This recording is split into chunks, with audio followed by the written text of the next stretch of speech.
Over 460 million people around the world have disabling hearing loss. Star Key Hearing Foundation provides hearing aids and hearing-related healthcare to millions of patients in over 100 countries. But they need your support to continue helping those in need. Give the gift of hearing by donating to the Listen In campaign. Go to listenincampaign.org to donate today.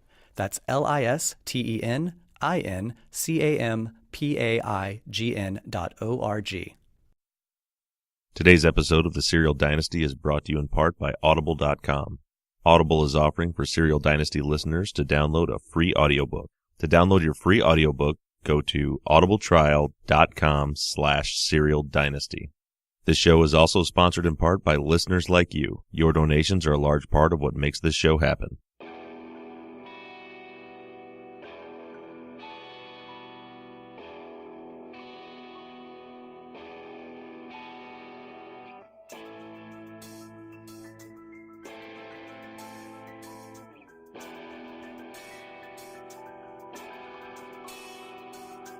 Hello everyone and welcome back to episode number 6 of the Serial Dynasty. This has been a very busy week with a lot of new information. The Undisclosed podcast dropped their episode 4 addendum on Monday, and that episode contained a lot of information regarding the polygraph tests that were administered to Mr. S. And we'll get into that as we move forward with the show today. I've also had a lot of emails and a lot of listeners doing a lot of work helping to dig up more information after our last week's call to action. Truly believe we're getting one step closer to finding out who killed Heyman Lee. Now, along those lines, I want to start the show today by reading an email from listener Kate Kelly. Kate says, "Hi Bob. Firstly, thanks for your podcast. I've listened since the first one dropped, and I really enjoy hearing different theories from people all over the world, as well as your interviews. I've had at least one theory for every episode of Serial, Undisclosed, and Serial Dynasty. Often more than one, as each of the episodes have unfolded, so I won't share my current theory as it's likely to change tomorrow, post the Undisclosed addendum dropping. I just have a comment regarding the focus of all the podcasts. The whodunit. Is Jay lying? Clearly yes. How was Jen involved? What's Don's story? Etc. I think we are all forgetting about the most important factor. That this is the real story of a young girl who was murdered and her body dumped before her life began.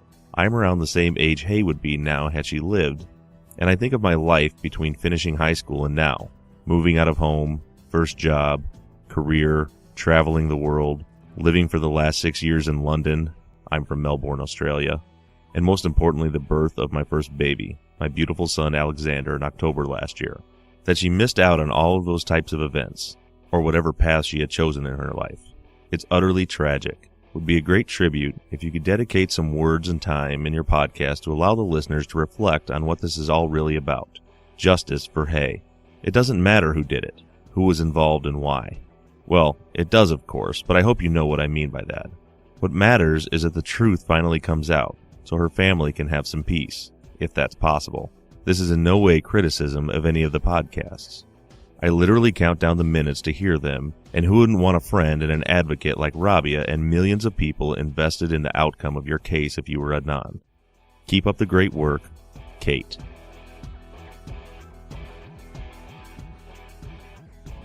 Thank you, Kate, for that email. I was thinking a lot about that over the last several weeks, as it really seems that the focus and the purpose of this podcast has shifted since day one when I released the first episode asking for your theories. It really almost started out as entertainment, just a way for us to get our ideas out there, just to help feed our obsessions. But as I began this podcast and I've moved forward, and I've started really looking into these people and into this case, I become more and more determined by the day, by the hour. This isn't about entertainment. This isn't about feeding our obsession. I want to tell you right now, listeners, and hopefully you feel the same way that I do. I am on a mission. And at first the mission was free Adnan. But I've moved past that mission at this point. It's about more than freeing Adnan. I believe if by any chance we are able to get Adnan back into a court for a new trial, we have uncovered enough evidence to acquit him and get him out of prison. So it's not that I don't care about Adnan getting released. I do, very much. I think about Adnan as a real person, someone not far from my age, that has spent his entire adult life in prison. Much like Kate said, I've thought a lot about all of the experiences I've had in my life since 1999. So many things that he's missed. And it pains me to think that he's sitting in prison, and he has been this whole time.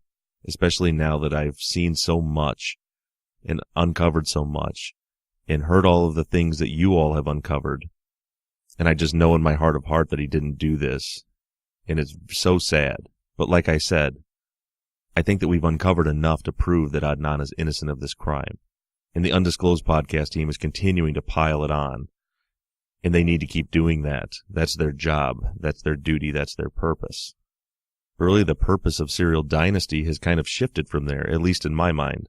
At this point, I am bound and determined to solve the murder of who killed Hae-Min Lee on January 13th, 1999. But I can't do it alone. That's why this podcast is more than entertainment. It's more than a show. It's a movement.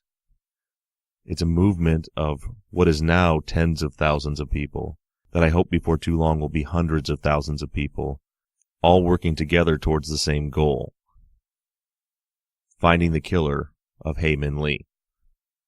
So what I want to do today is take a moment and break down our suspects, what we know and what we don't know of each of the people that have been named as suspects in emails that I've received over the last several weeks.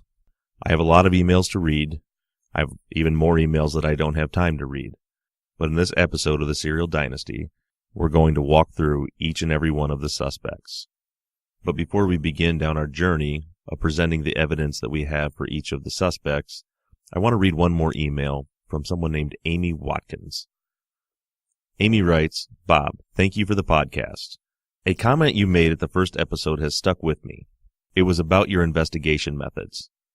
If I recall correctly, you said that you develop a theory and then look for evidence that disproves that theory. If you find it, check that theory off the list, move to the next. I know I'm totally inexperienced in this area, but doesn't that mean that the potential outcome is limited by your imagination? Wouldn't it make sense to take all of the currently verified facts that we know surrounding Hae's disappearance and death, lay them out, and see where the holes are and where those facts point? In other words, developing the theory after examining the evidence, rather than developing a theory and then looking at the evidence through those glasses. That seems to me what may have happened to the detectives in this case, to the extreme that they ignored any evidence that didn't fit their theory." Amy, I want to thank you for sending this because it gives me an opportunity to kind of explain some of this to the rest of the listeners. What I said in episode 1 regarding trying to disprove my theory and checking it off the list was correct, but the first part of the investigation method is to develop the evidence, and I may have neglected to make that clear in the first episode. So just to clear that up, the way I perform an investigation, and in my opinion the way investigations should be performed, is first you gather physical evidence. You look at evidence, you speak to witnesses, all through unbiased eyes. You don't lead witnesses, you try to have no preconceived notions, and you let the evidence paint a picture for you. Then we develop the theory and begin to try to disprove the theory. What you try to do is try to find if there are any holes in your theory, any evidence that could pick it apart. A solid theory and a solid investigation, in my opinion, should be infallible, especially when you're dealing with a person's life. If I have a theory that someone committed a crime, and I find even one piece of evidence that would disprove that, then what it has done is, in fact, disprove it. Everything has to work. There can't be any anomalies. There may end up being some what-ifs, but if you find evidence that shows that your theory could not happen, it's time to move on to the next theory. Now moving on with Amy's email, she says, "I also wanted you to know that I think your podcasts, Serial and Undisclosed, are not in fact using real-life tragedy to entertain the masses. I think this crowdsourcing crime-solving phenomenon is pretty cool, actually. People are involved because they want to find out the truth. As seen with the Boston bombers, people like the Reddit folks covered much more ground than the investigators would have ever been able to do. Utilizing people's different skills and points of view seems like it can cancel out bias in cases such as Adnan's. Although I don't know how persuasive this type of bias/cover-up type activity goes in the real world. I see this case bringing a lot of different people together and feeling like maybe they can make a difference in the case. Think of the concept of getting a fresh pair of eyes to find something that has been missed. and multiply it by hundreds of thousands and more. How is that bad? And a quick last question from Colin's interview, where you discuss the topic of leading questions. Didn't Gutierrez use that style of questioning as well, where Jay only had to respond yes or no to her statements? Anyway, great job sorting through all the facts and emails. All of the conflicting hearsay could drive one nuts. That's probably why I'm not an investigator. Winky face. Thanks, Amy Watkins. And yes, Amy, Gutierrez did use that style of interrogating on the witness stand, and that's actually very common in court. As someone who spent a lot of time as an expert witness on the witness stand, it's actually one of the most frustrating parts about being a witness in court is the lawyers control what you can and cannot say. So they'll ask you questions and only allow you to give a yes or no answer, when a lot of the time a yes or no answer is not giving the full picture of what happened. They're trying to paint the picture that matches their case. The difference between that and a police investigation is you have a lawyer as well. So when that attorney is done asking you those yes or no questions, when it's your attorney's turn to question you, they will ask the follow-up questions to allow you to explain yourself. And that's what doesn't happen in the police interviews. In the police interviews, you're still just trying to gather information. There's a difference. When you're being investigated by the police, they're trying to gather evidence and figure out what happened. Once you're in court, there's two opposing sides that think that they already know what happened, and they're trying to prove their case. And so you have that battle back and forth from lawyer to lawyer to lawyer to lawyer. So that's where the difference comes in between a lawyer's interrogation and a detective's interrogation. Thanks again, Amy, for the email. Now moving forward, who killed Heyman Lee? Our first suspect, Adnan Syed.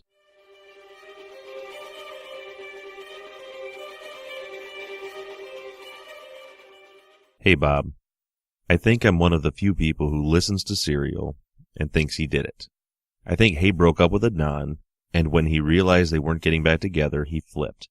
There's actually a new trend of this with teenage boys killing their ex-girlfriends after breakups. And I saw a 48-hour special on Discovery ID about a case that sounded just like Adnan's. However, I listened to the last episode on Undisclosed, and it really has me questioning this theory. Considering all of the evidence of people's timelines are the wrong day has me wondering more about people's motives. I haven't listened to your latest episode, but no one seems to suggest that Jay was an informant. That's why he has never been to jail, and he to this day will hold on to this lie. Police and the DA's office will go to great lengths to protect them and can have a relationship for many years.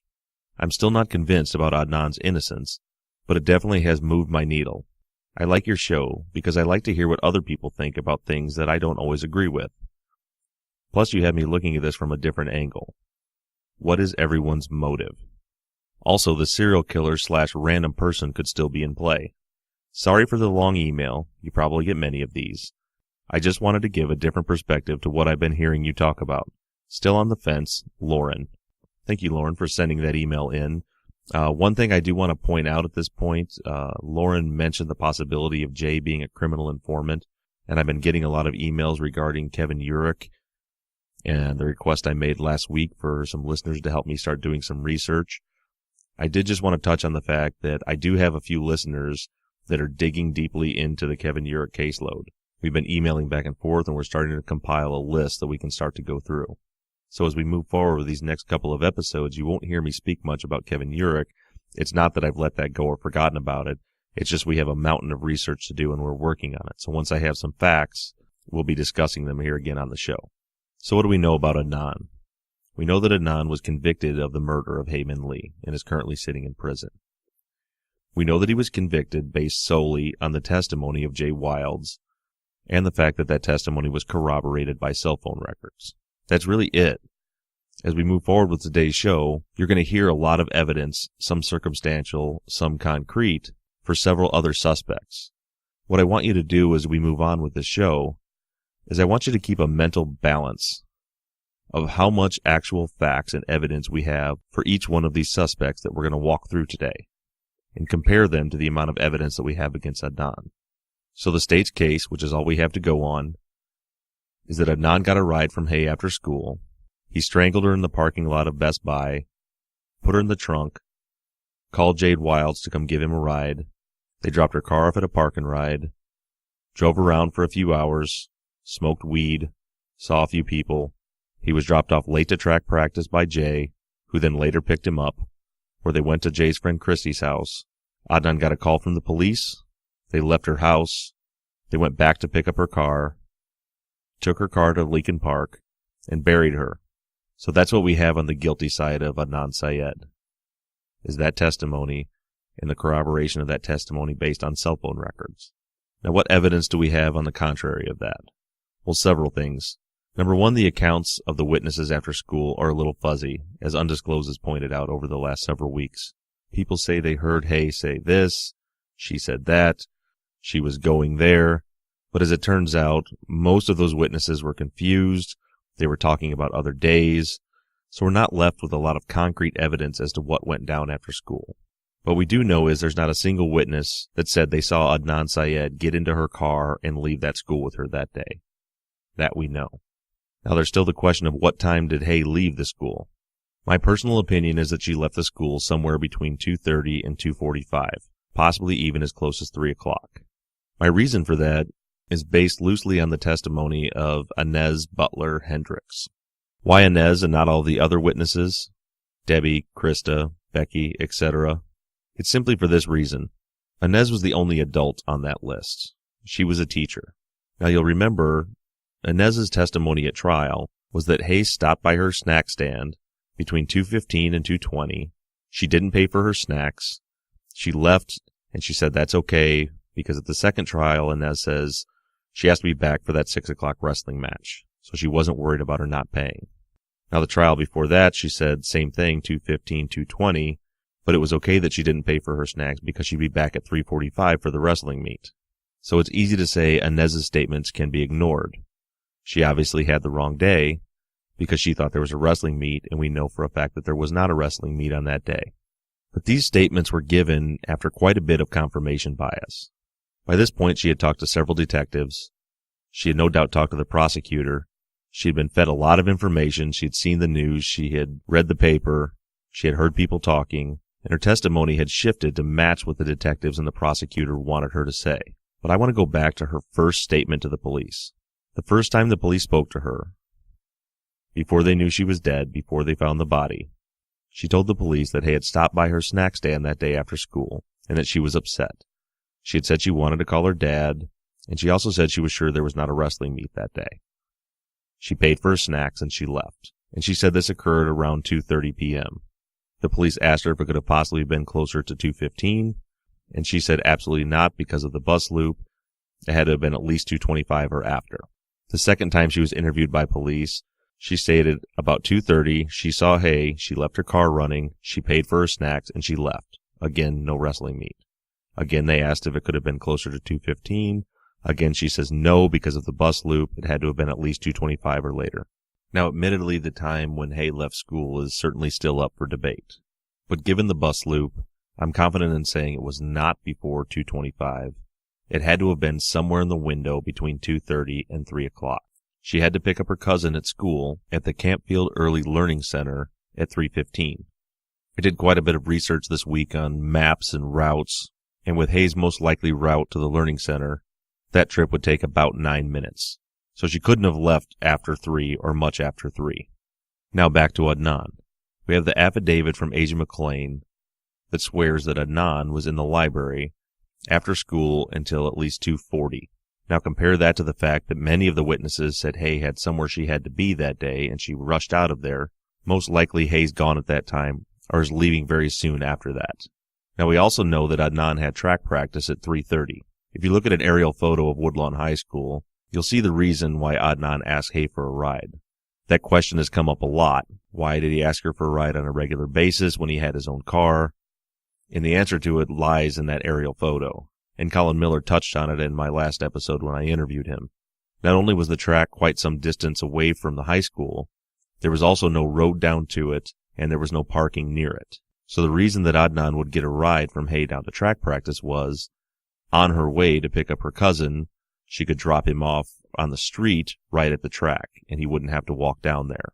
Now, there's still some question about did track practice start at 3:30 or did track practice start at 4 o'clock? I'm 100% convinced it started at 3:30. Hay picks her cousin up at 3:15 every day. Why would she be dropping Adnan off to track practice every day at 3 o'clock for a 4 o'clock practice? It just doesn't make any sense. Also, when we examine Adnan's phone record on the day of the murder, he called to check his voicemail at 5:14 p.m. That means track practice was over by 5:14. Now, if Adnan had called Jay for a ride to pick him up after track practice, the incoming call before that is at 4:58 p.m. So that would mean right about 5 o'clock, track practice is over. He calls Jay. 15 minutes later, Jay gets there to pick him up. As soon as he gets his phone, he checks his voicemail. Now, I guess I can't speak in 100% surety for all high school sports, but as a person who played a lot of high school sports, in no sport that I ever participated in did we have a practice that lasted only 1 hour. Meaning if track practice started at 4, it was done by 4:58, and Adnan was already checking his voicemail at 5:14. So for these reasons, I believe track practice started at 3:30. We also have the testimony of the track coach, who states that he's sure that Adnan was at track that day. He couldn't be sure of the day, but because of the weather, he knew it was that warm day, which could only have been January 13th. And he knew Adnan was there. He was on time. He spoke to him on the track. They discussed the prayers he was leading at the mosque. And this is also corroborated by Adnan's own statements. So where was Adnan that day? I believe Adnan got out of school. He didn't get that ride from Hay. He went to the library. After the library, he walked down to track practice. He was at track practice until 5 o'clock. Jay picked him up. They spent a few hours in the afternoon getting some food, smoking some weed, until he drops Jay off and he goes to the mosque. After the mosque, he makes a few phone calls and he goes home for the night. The last call he makes on his call log is at 10:30 p.m. for 1 minute and 44 seconds to someone named Ann. So in a nutshell, that's what we know about Adnan. We have Jay's chronology that was created after he saw the cell records and tower locations and was coached by police, or we have Adnan's testimony and witness statements, which contradict most, if not all, of Jay's story. If I'm the investigator in this case, I cross Adnan off the list, long before I begin to think of any make-believe chronology. Next up, our serial killer, or killers. There seems to be a lot of confusion regarding Roy Davis. I've had several people tweet me and email me, and I've seen it all over Twitter, speaking about Roy Davis being the serial killer that was mentioned in the podcast Serial. The fact is that Roy Davis wasn't mentioned in Serial. There was a serial killer, and his name was Ronald Lee Moore.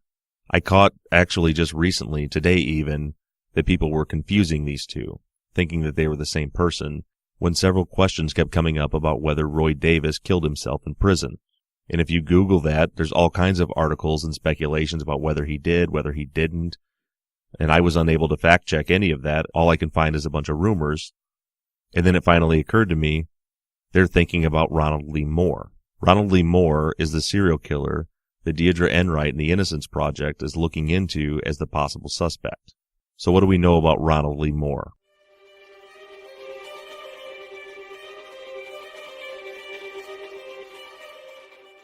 Ronald Lee Moore was a serial killer. He was the one that was mistakenly released from prison 10 days prior to Hay's death. He was only out for a short period of time before he was locked back up again. He was later linked back to another murder through DNA evidence. Ronald Lee Moore committed suicide in prison in 2012. The only concrete facts that I have about Ronald Lee Moore was simply what I just explained to you. We know that he was out of prison. We know that he was a serial killer. We know that his MO was young women. Typically he raped and strangled, and he got locked up later and is now dead. Now it's my understanding that Deidre and her team are still working on this angle among others, and I believe from some teasers we've had in Undisclosed that Deidre and her team are going to make an appearance on Undisclosed at some point in time, but I do not know that for sure. Next up, Roy Davis.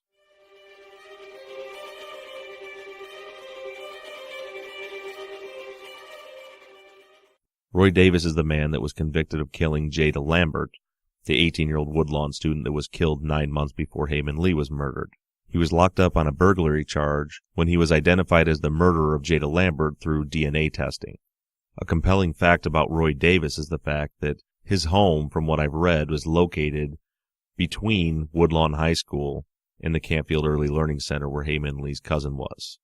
And I wish I had a lot more information to give you other than that, but that's all I have concrete right now. But it is certainly very compelling that this is a man who we know killed an 18-year-old Woodlawn girl by strangulation just 9 months earlier. And he lives what sounds like is pretty close to the route that Hae Min Lee would take on her way to pick up her cousin. Both of these men, Roy Davis and Ronald Lee Moore, could certainly be the killer. But since they weren't interviewed back in 1999, I think that the only way that we're going to find out if one of them was the murderer is to get the DNA tested from the crime scene. The medical examiner's report says there was 2 hairs on Hae Min Lee's body in the grave. The hairs were tested against Hae, and they were tested against Adnan. They weren't tested against anyone else. There was the brandy bottle right near the grave with epithelial cells that were never tested. There was the rope next to the grave. If Hae was killed by strangulation using that rope, and the killer wasn't wearing gloves, there would certainly be skin cells containing DNA on that rope. It's infuriating to think back to the fact that the police in 1999 had all of this evidence and didn't bother to test any of it because it didn't fit their suspect, Adnan. I don't know how to do it, but somehow we the people need to make a movement. We need to put pressure on the state, and we need to get those items tested. Not just to exonerate Adnan Syed, but to find out who murdered Hae Min Lee. Oh, and just one more thing about Roy Davis. In 1996, Roy Davis was arrested on a marijuana charge. Why is that important? Because the difficult part about thinking about any of these suspects, for me, is trying to figure out how do they connect with Jay. I still don't believe Jay's story was completely made up by the police. I believe he was absolutely, at the very least, involved in this crime, and he followed along with the police to get himself out of trouble. And not to pin it on Adnan, but just to pin it on anybody but himself. So where's the connection? Jay admits that he's a pot dealer, that he sells marijuana. Roy Davis is a known pot user. So with just this little bit of evidence that we have, just those few facts, would certainly lead me to believe that Roy Davis is one of our prime suspects at this point. Now it's important to note at this point that the police did not know that Roy Davis killed Jada Lambert in 1999. He wasn't even a suspect. They found out that he killed when that DNA test was done. I believe it was 3 years later. So we do have to kind of give the police department a pass on that. It's not like they knew Roy Davis killed Jada Lambert and didn't even consider him as a suspect. They didn't even know who Roy Davis was at that point. Next up, Mr. S.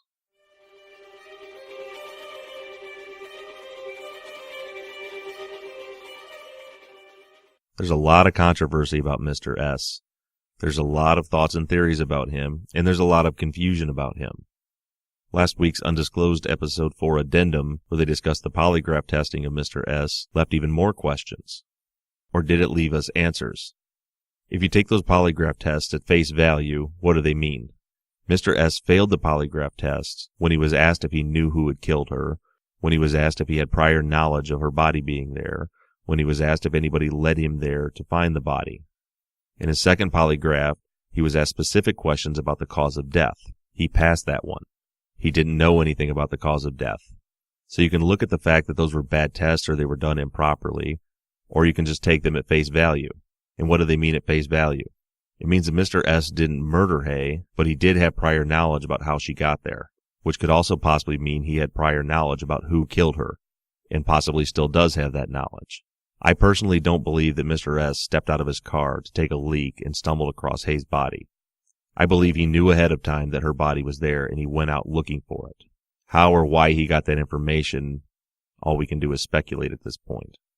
I personally do not believe that Mr. S killed Hae Min Lee, if for no other reason than if he killed her and concealed her body way back in the woods and no one had found it for almost a month, why would he then go grab the cops and point them in the direction of the body?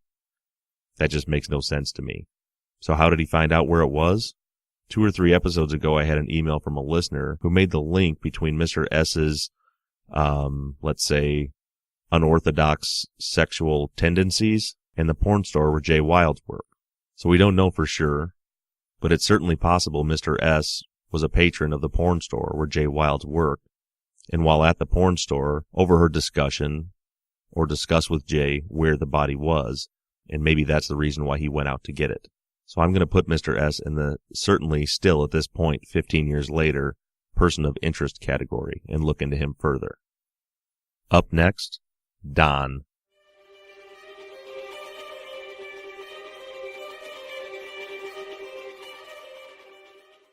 I want to begin our discussion on Don with an email from our friend Mary Armstrong. Her subject line is 28 Days, Better Than the Movie.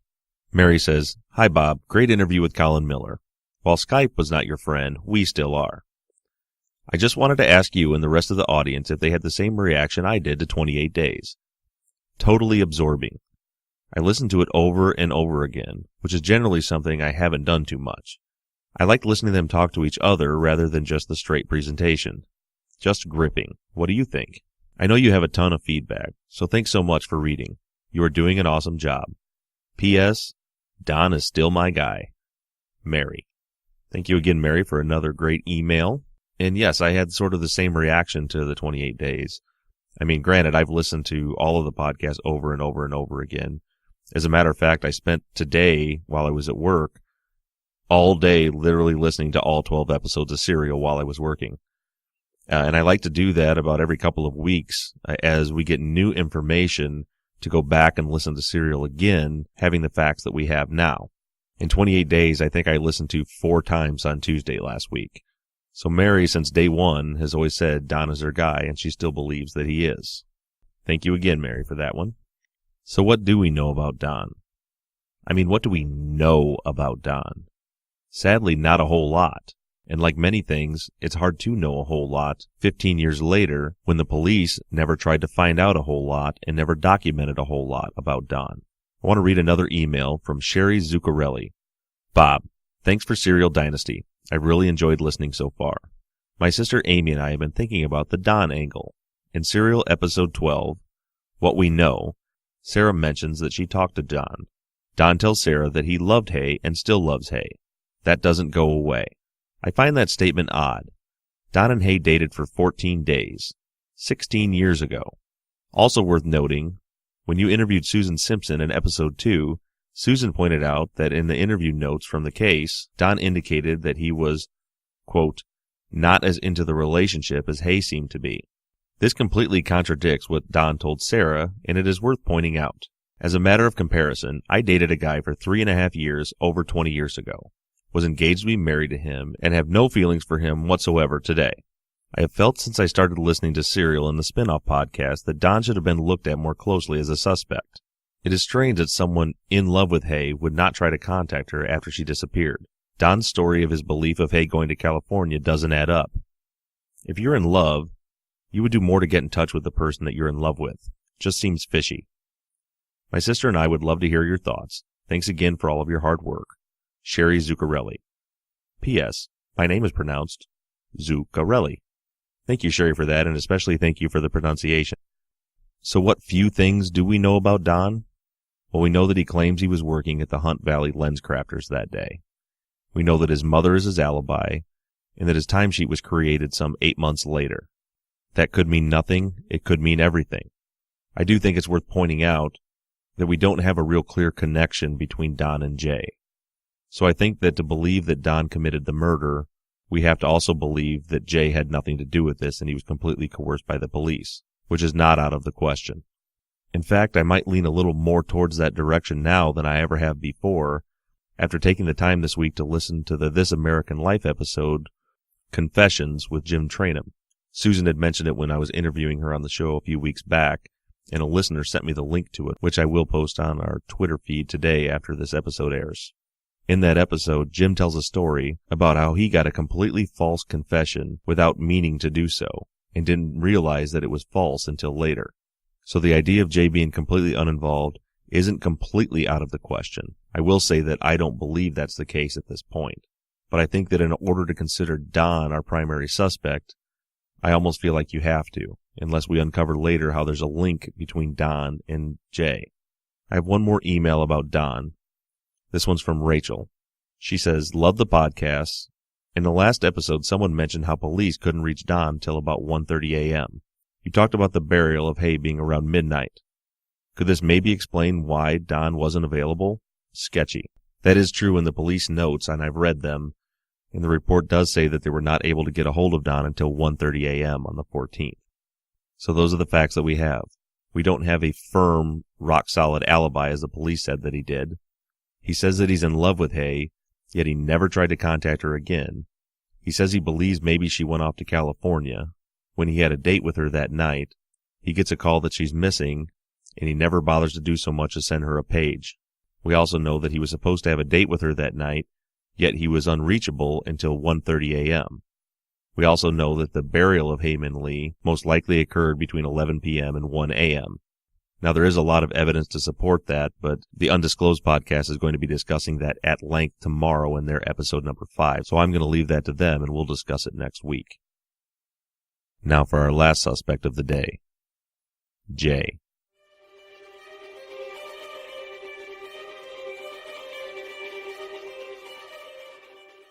This email is from Beth. Her subject line is, "Whoever smelt it, dealt it." Beth says, "Hi, Bob. Love your podcast. I am totally with you that it was Jay and Jen. In my mind, they both behave exactly like people who are guilty. Why was Jen worried about getting an attorney before she talked to the cops? Because she was involved. If I were in high school and cops were knocking on my door and asking me to talk to them, I would have just told them what I knew. Why get an attorney if all you know about the murder is what you've heard from your friend, Jay? Because she's guilty. Why did they not say anything until the body was found? Because they thought they were going to get away with it. I'm sure they had taken those 28 days to plan what they would do if and when the body was found, and so they both tell a few people that it was Adnan and that Jay saw the body, so that when they did need a story, they had already planted the seeds. I sort of feel like even the fact that Jay and Jen are the first to give big statements to the cops just shows that whoever smelt it, dealt it. Sorry to use the fart saying, but you know what I mean. Jay and Jen were the only ones who had any knowledge of the crime. Jen tells the cops that Hay was strangled, and she knows this because she was there. Jay knows where the car is. Jay talks about what it's like to kill someone with your bare hands. Even though he's saying that it's something Adnan told him, I don't buy that. They were Jay's shovels. Jay disposed of his clothes. Even the fact that Jay was thinking about whether or not the Best Buy lot had cameras tells me he did it. Why would he be thinking/speculating about that if he was innocent? Why does Jay insist that Adnan was late for practice? Because Jay knows when Hay was killed and needs to make sure Adnan is seen as being available during that time. Anyway, I know I'm preaching to the choir, but just my 2 cents. Thanks for the podcast. It must be a ton of work, and I hope you're enjoying it. Beth. Thank you, Beth, for that email, and I think that you make a lot of good points. Most of the suspects that we have in this case, we don't know a whole lot about. Jay is one of the few that we do. We know that Jay first told the police he had nothing to do with it. We know that then he told police that he did have something to do with it, and that Adnan did it, and that he helped. He gave a timeline. We know that after that, Jay was showed a list of the cell phone records. Then he created a new timeline that better fit the cell phone records. Then we know that police discovered they made some errors on the cell phone records and the tower locations, and we know that they then spoke with Jay about that.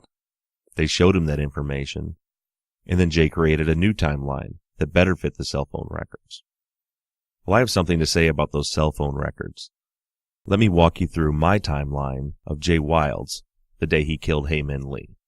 At 10:45 a.m., Jay receives a call at home from Adnan.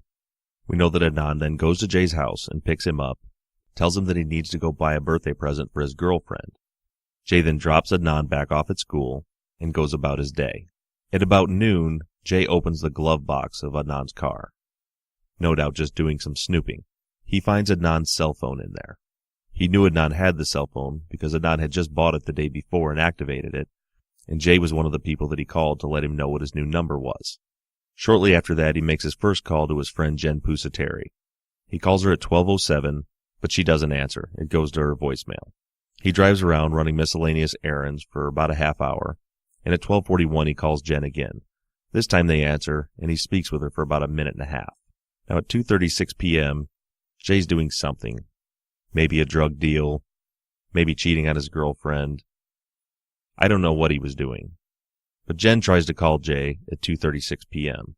We know that Jay was somewhere in the area of the Woodlawn High School, based on the fact that the cell phone tower L651 was pinged, which is the one that covers the Woodlawn High School, and also the area north of Woodlawn High School, which is on the route to Hae-Min Lee going to pick up her cousin. About 20 minutes later, Heyman Lee drives by and she sees Adnan's car. She stops to see what's going on and interrupts Jay in the middle of some sort of act. Whether it's cheating on his girlfriend, a drug deal, maybe something going on with Roy Davis, Mr. S, we don't know. But what we do know is that Hay interrupted something. This leads to an argument. This leads to possibly a threat by Hay. Maybe she threatens to tell Stephanie. It leads to a struggle. At about 3 o'clock, Jay wraps his hands around Heyman Lee's throat. He begins strangling her. Now, unlike the 60 to 90 seconds that was left for this act in Serial by Sarah Koenig, we know that medically speaking, it takes 4 to 6 minutes for brain death to occur due to strangulation. So this is a struggle that goes on for 4 or 5 minutes. During this time, Jen tries to call Jay. We know this because we have an incoming call at 3:15 p.m. that appears to go unanswered that pings cell tower L651, the same tower that covers the area around Woodlawn High School and the immediate area on Heyman Lee's route to pick up her cousin. A few minutes after that, the deed is done. Haley is dead. Jay collects himself, and he makes a call to Jen at home. He speaks with her for about 30 seconds. He told her what just happened. He's freaking out. He hangs up the phone and tries to figure out what to do with the body. He decides that for right now, he'll put Hay in the back of her trunk. As Jay's struggling to put Hay in the back of her trunk, he bumps the phone, and it accidentally dials Adnan's new girl interest, Nisha. The phone rings and rings and rings for 2 minutes and 22 seconds. Jay doesn't notice because he's busy handling the body. When he finally gets the body into the trunk, he notices that the phone was ringing, and he ends the call. We know this happened because we have an outgoing call to Nisha at 3:32 p.m. for 2 minutes and 22 seconds from cell tower L651, the same tower as the last 4 calls. About 10 minutes after that, Jay's still freaking out, and he calls his friend Phil. He speaks with Phil for 1 minute and 25 seconds. Now, point of reference here, I think Phil is another person that wasn't looked into deeply enough, or at least not to my knowledge. I mean, after all, Jay called Phil 10 minutes after he had just killed Hay. No doubt trying to find some help and some ideas on how to get rid of this body. Phil must know something. He gets off the phone with Phil, and he makes another call to his friend Patrick. But Patrick doesn't answer. It goes to voicemail. So Jay gets in the car, and he heads out to the only place where he's ever heard of bodies being dumped. Leakin Park. At 4:12 p.m., Jay arrives at Leakin Park. He's on the side of the road, and he doesn't quite know what to do. He calls his friend Jen at home again.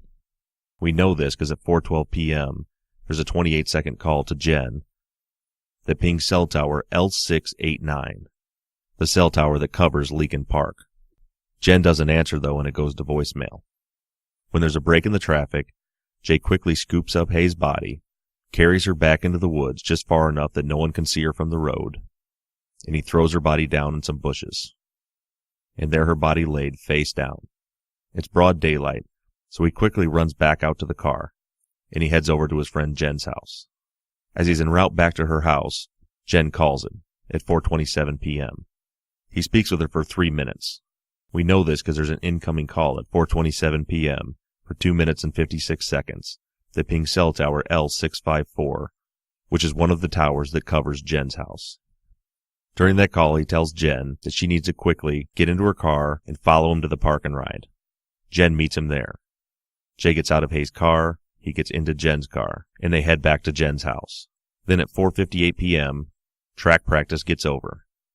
Adnan calls his cell phone to get a hold of Jay. Jay, while sitting at Jen's house, answers the phone. Adnan tells him he's done, come pick him up.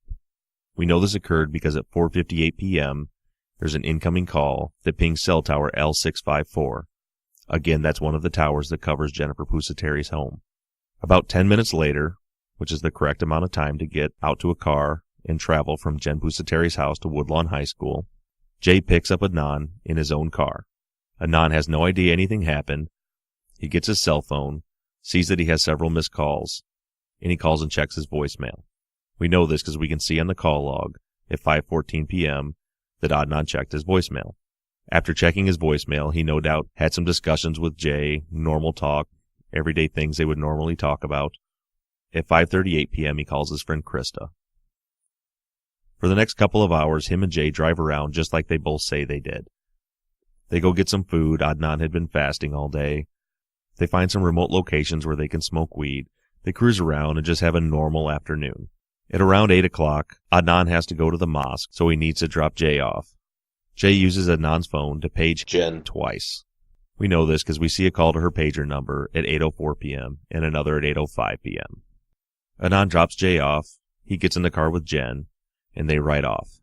The rest of the evening, the phone is with Adnan, so it's pretty easy to see what he does. He goes to the mosque for a little while, brings his dad food. When he gets out of the mosque, of course, he calls his new gal, Nisha, at 9:01 p.m. They speak for a minute or so. When he gets off with her, he calls one of his best friends, Krista, at 9:03 p.m. They speak for about 5 minutes. Then the phones get disconnected. Cell service wasn't that great back in 1999. He calls Krista back. They keep talking for another 8 minutes and 41 seconds. After they're done talking, Adnan tries Nisha again, but she's not home. We know all these calls occurred shortly after he left the mosque because they all ping cell phone tower L651, which is the cell phone tower that covers the mosque. At 10 o'clock, he tries to call his friend Yasser, but there's no answer. By 10:30, he's home. He calls his friend Saad. No answer there either. And then at 10:30 p.m., he calls his friend Ann. They speak for about a minute and a half. We know these calls occurred at his home because they pinged cell tower L651, which is the tower that covers Adnan's home. While all this is happening, Jay and Jen are sitting at Jen's house trying to devise a plan as to what to do with Hae-Min Lee's body. They decide that they're going to wait until late at night when there's no traffic. They're going to go back and retrieve her body from the woods where Jay had dumped her, and they're going to dig a grave in the same area and put her in it. Around midnight, they go out and they do just that. They very quickly dig a shallow grave, a ways off the woods where no one can see it from the road. They put her in the grave on her right side. They cover it up as best they can, throw some rocks in it. Pretty hastily, I might add. They go back to their car, and they drive away. Now understand that the story I just told you may seem a little bit far-fetched, but the fact is, my testimony does not stand alone. It is corroborated by the cell phone records. How could I possibly make up a story that fits every single call and every single tower location that was made from that cell phone on January 13th, 1999? It's just not possible. My story is corroborated by the cell phone records, and Jay Wilds is guilty of the murder of Hae-Min Lee. I hope that right now you're thinking, holy shit. There's no other good word for it, but holy shit. What I just did to you is exactly the same thing that Jay Wilds did to the jury in Adnan Syed's murder trial. Was my story completely fabricated? Honestly, I don't think so. I came to the idea of closing the show with this experiment during my research about my theory on the case, and that's pretty close to my theory on the case. But it's just a theory. It's just speculation. We need more to know for sure. But there's a bigger point. Adnan Syed has been sitting in prison for 15 years because 2 detectives and a prosecutor did the same thing that I just did. For those of you in the Adnan is guilty camp, that has to be a little bit of a hard pill to swallow right now. And whoever is the one that actually committed this heinous crime against a talented 18-year-old woman with her whole life ahead of her, we're going to find you. It's only a matter of time.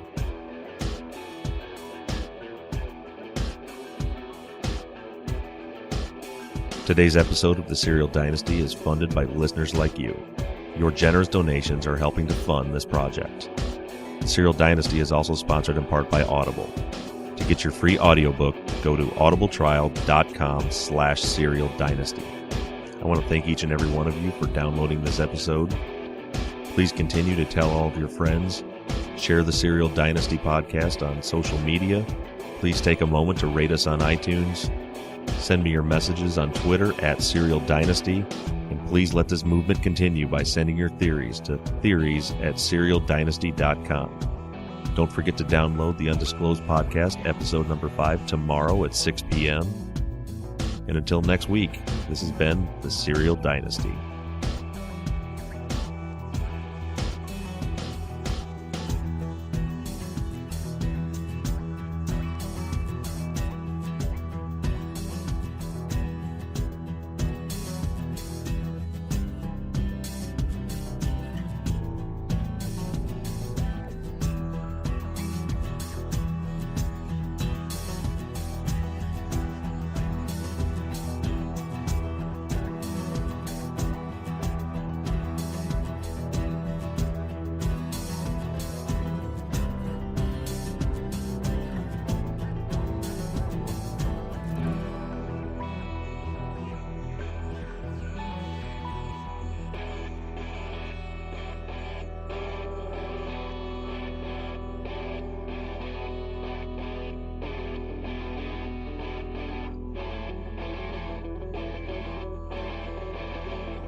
Simplicity and ease is what you get when you host your podcast with Audioboom. You can post up to 5 episodes per month, you get unlimited storage, and 500 minutes of recording time for each episode. Plus, advanced analytics, embeddable players, distribution of your podcast via Apple Podcasts, Deezer, Google Play, iHeartRadio, Savin, Spotify, and Stitcher, pending approval by each platform. Right now, you can sign up for Audioboom's $9.99 monthly subscription plan and get your first month free by using promo code BOOM. That's BOOM for 1 month free of hosting and distribution. Sign up for our $9.99 monthly subscription plan today.